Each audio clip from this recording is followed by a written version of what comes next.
When you learn, teach. And when you get, give. The great Maya Angelou. Good afternoon to all the beautiful, bright minds in attendance today.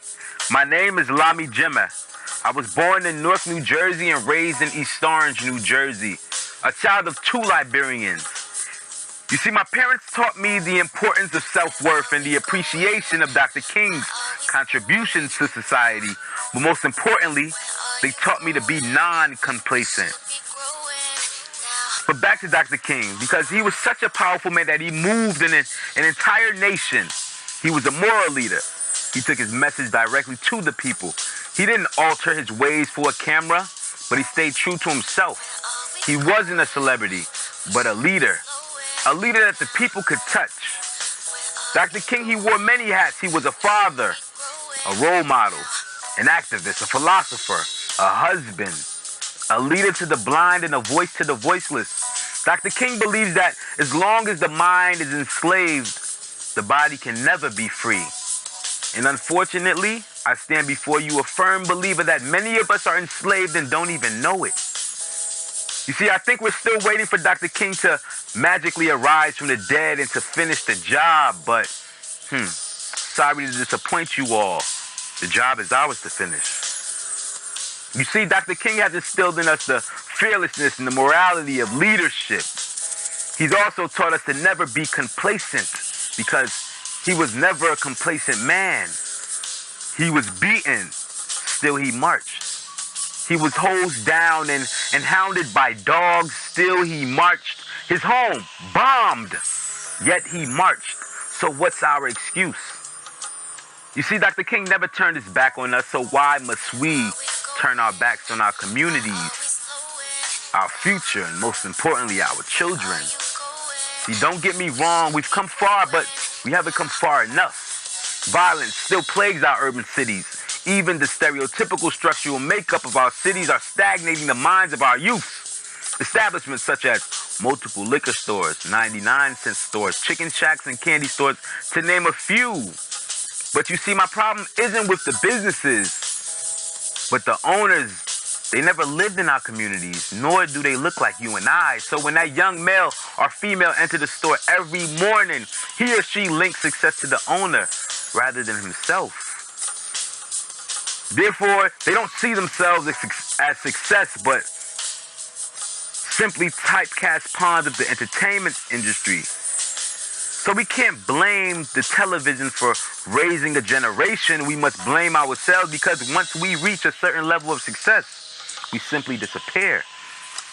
We forget about the community that helped mold us into the success vessels that we are.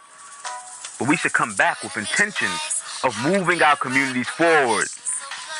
Many of us, we become successful when we live the lives of a celebrity rather than to be like Dr. King, who was a leader that the people could touch. You see, we're waiting on him, but again, like I said, the job is ours to finish.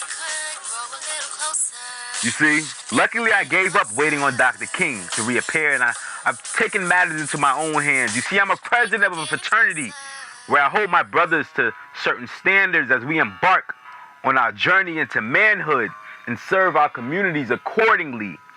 You see, all of us in this room, we must be fearless as Dr. King and be non-complacent as he.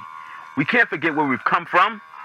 We need to stop waiting on Dr. King to reappear because he's already within us through our service, our work, and most importantly, our volunteerism.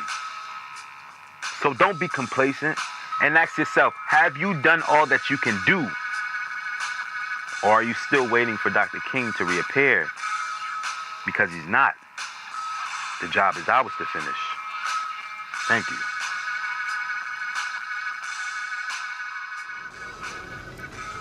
When people send their kids to me, they expect them to be safe. Friday, they wasn't safe. And I feel responsible for that. A student of ours was shot. Hakia Green is his name. By the grace of God, he is doing okay. But none of us deserve death. A fight, an argument, a disagreement is that terrible that you deserve murder? What kind of sickness have you learned?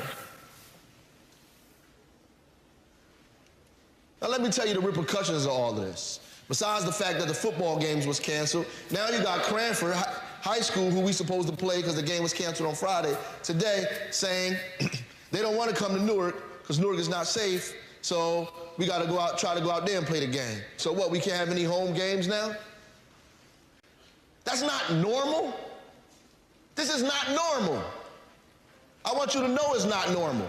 You living this life like it's normal. It is abnormal to go to school, to talk about your friends dying, to not be able to walk home safely from school, to be jumped every other day, to fail everything, to live in squalor, to have people's parents coming outside fighting with them in the middle of the street. This is not normal to be going to the hospital every other week, to be wearing t-shirts that say rest in peace, to be writing rest in peace on the wall. This is not normal. It's not normal.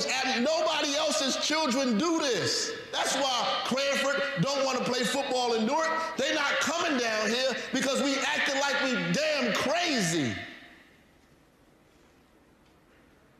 And don't take it like because it's happening, that means you tough. It only means that you oppressed. And our job, override oppression? Huh.